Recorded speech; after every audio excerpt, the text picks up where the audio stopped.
I'm back. I just stopped and put a little gas in the tank so I wouldn't run out because I was sucking E on the way here and I wasn't paying attention to my gas gauge. Let me tell you, you know what? Have you guys ever stopped in some restaurant or some store and you had this preconceived notion, but then when you got there, you were really pleasantly surprised and it was a lot better than you thought? I mean, you go into some place and you're expecting the worst, but yet it ends up being a really nice place and really nice people and everything.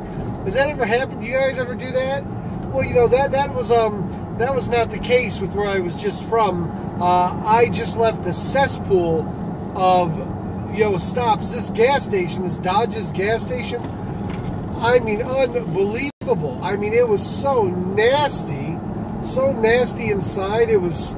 And I had two people, and I'm not making this, I had two people trying to sell me drugs, and then I had one woman trying to sell me something that actually was cheaper than the drugs. I mean, it was absolutely meth heads, drugs, prostitutes. It was terrible, and I don't even know where all that came from. The area itself, you'd never know that it's that bad of an area. Maybe it's just that one location. But I will not be going back there under any circumstances. Matter of fact, that was actually bad enough to make me consider redoing the route I take to work and going the way I normally went when I first moved out here. I mean, the lines were long. The people were just obnoxious people. And I'm sitting and I'm just standing there, and nobody's saying anything to me, but they're going back and forth, and I'm going. This is just, wow. I can't even describe it to you. I thought for sure going in, I was like, well, maybe it won't be as bad as it looks. It wasn't as bad as it looked. It was worse. It was like Dodge's Chicken. I don't even know what road I'm on. US 98 here in Panama City. It was just absolutely just a cesspool. Dirty, nasty. I mean, just, ugh. And I'm just standing in line going, I could have stopped. I would have rather risked running out of gas to get to the next location than actually have stopped. I'll never do that again. Never. And the people in there were arguing and fighting about things. And, but the part that really, I'm sitting here, I have a badge. I have a badge on my thing that says Department of Corrections. It shows that I work, for a prison, and they're going to try and sell me drugs. And I'm like, wow, the IQ level. The IQ level, it just amazed me. So, I don't know, man. That was really kind of a creepy feeling to it. It was just... And then this chick with these scabs on... all kinds of these, and she's sitting there when she's talking to me. She's standing like I thought she was in line. She was like standing next to me, and I thought she was in line waiting, and she's just sitting there scratching these little scabs on her face. And then she asked, she goes, "So are you looking for a good time?" And I was like, "What?" She goes, "You want to party?" And I'm like, "What do you mean?" She goes, "I'll party with you." And I was going, "Well, I'm not partying." I said, "I'm here to get gas." And then she made a couple comments, which I won't say on a live stream, she made it very clear. And I said, no, sorry. I said, I told her, I said, I've been married 30 years, not in the market. And she's like, okay. Then she walked over and started standing next to another guy, and I went, whoa. It was just like you could feel the little, the crawlies on you, and I'm just like, get me out of here. There's a lady. I finally get up to the counter, and she's like, "Can I help you?" And I just like grabbed a handful. I just reached in my pocket. I didn't even count what I had. I was like, I just, here, put that on pump 19, and I walked away. Oh God, I just wanted to get out of there. And then I'm out pumping my gas, and people are walking by, looking at me, and one guy comes over and goes, "Yo, man, you got money for cigarettes? You got a cigarette?" "No, I don't have a cigarette." I'm in a gas pump, pumping gas. "Oh, yeah. Yeah, here, you have one of mine." I just, and And now here's a Circle K, which actually looks really clean, really nice. Should have stopped. Next time, never going to happen.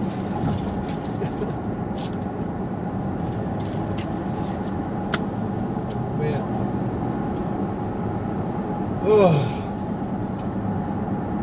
Regain my composure and just...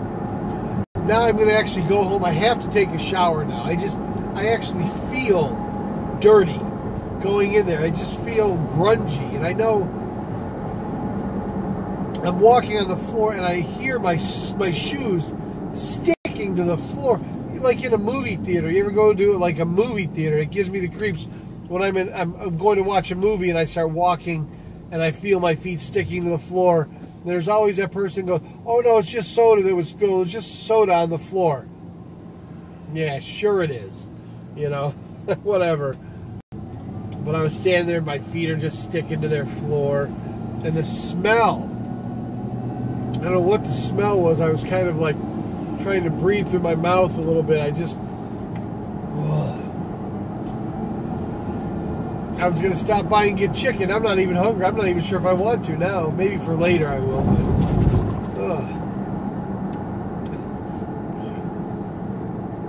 I mean, don't get me wrong. I've been into bad places before. I actually enjoy going into little, family restaurants, dives, if you want to call it. You ever watch a show, what is it called? Diners, Drive-Ins, and Dives with Guy Fieri, or, he's got a great show, and I like that. I like going to these and supporting the the mom and pop, restaurants.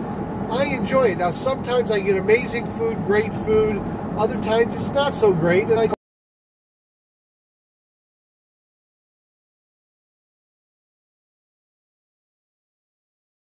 at least where I go. But I mean, I've been into, like, here, I'll tell you what, in Panama City Beach, I'll give you an example. There was a little, oh, actually, hold on, guys. Hang on. My connection was going bad there, but there was a little restaurant on Thomas Road at Panama City Beach. It was called The Front Porch. And I'm going to tell you how amazing this... They had different food, but by far, they had a sign in the front that said, "Best burgers on the beach." So I had to put them to test one day, and I went in there and I ordered a double cheeseburger. I'm not exaggerating if I tell you this thing was literally like 9 inches tall. It was huge. I mean, it was... your mouth couldn't even take a bite. And the patties, each patty, it had to have been about a pound of meat on this burger. And it was truly the best burger on the beach. They put bacon and lettuce. I mean, it was... The Front Porch in Panama City Beach had the best burger around. I wouldn't dispute it. I would put it up against any burger anywhere, and I've had them all over the place. It was one of the best burgers I'd ever had. Hand-pressed, big, delicious burger. Fast forward 3, 4 months, 5 months later, they relocate to another part, not on the beach, on another road. Nicer building, nicer location. I went in, got the same hamburger.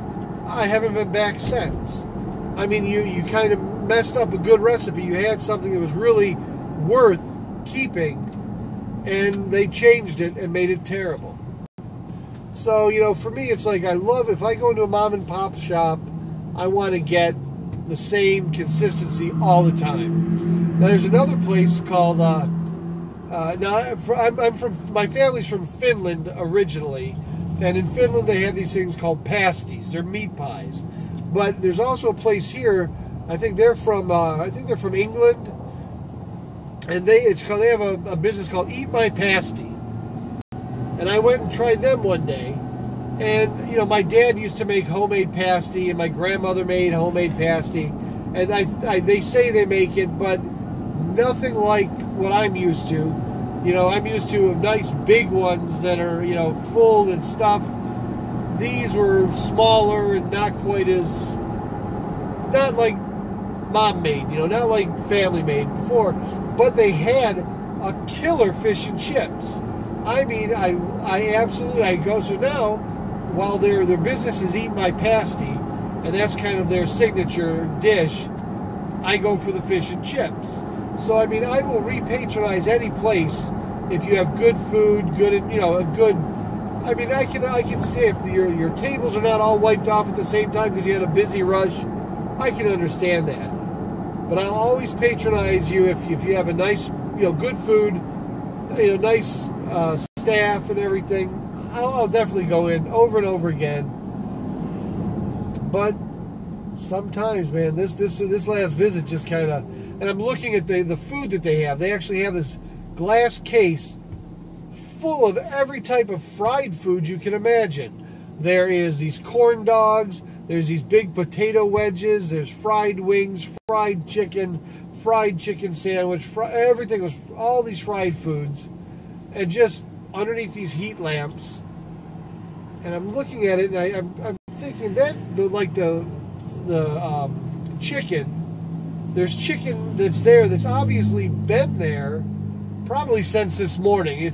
You can tell how the longer it sits under these heat lamps, the more discolored it gets. So I watch the guys, I'm standing in line, he puts chicken in the front. You know, he dumps a new thing of chicken in there, and I'm watching, and people are ordering chicken, he's taking it. So eventually, I thought he would take from the back, or at least put the new chicken in the back, and, you know, like, I don't know, what is that called, where you actually go through it, and but he wasn't even doing that. You'd figure he'd take the chicken, put it in the front that's been there a while, or flip the pan, put the other nope, put all the new chicken in the front and leave the old chicken in the back. So the closer I got to the front, and the more people were taking the chicken, sure enough,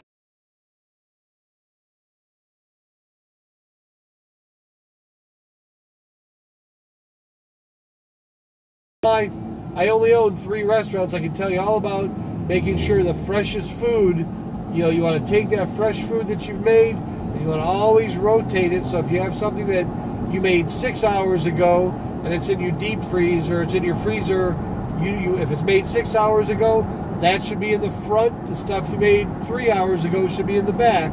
You rotate your inventory to make sure that the freshest is always, you know.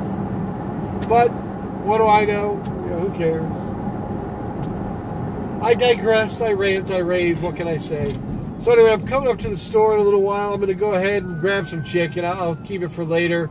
So I appreciate you if you hung with me on the drive home. I appreciate you. I'm going to go ahead and do my shameless pitch right now and say, if you're not a member, if you're not a follower, and you're on Twitch, do me a favor and follow me. It helps me to build a channel. I'm trying to build something that I feel will be a great channel to have a lot of fun with. So any help you can give me to subscribe to it on, you know, YouTube if you're watching it on YouTube. Follow it on Mixer or Twitch, and I will see you guys at 7 o'clock for sure. I'll put that stream together and do it. And then tomorrow I won't be doing the morning drive, of course, or the afternoon drive, because I've taken a day off to finish my homework and try and get everything done before the weekend. Now, I'm going to give you a heads up, guys. I'm going to tell you right now, when I get home, I'm going to look to see what type of poker tournament they have tonight.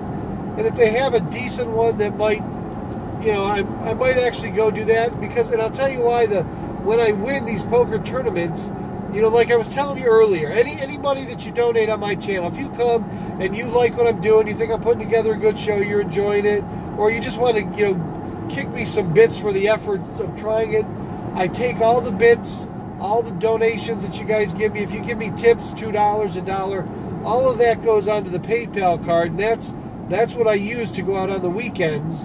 And I use that to kind of do those random acts of kindness where we buy lunch for people, we put gas in their tanks, you know, we do those cool things for them. So that's one of the things that I do with the money that you donate and everything that you give.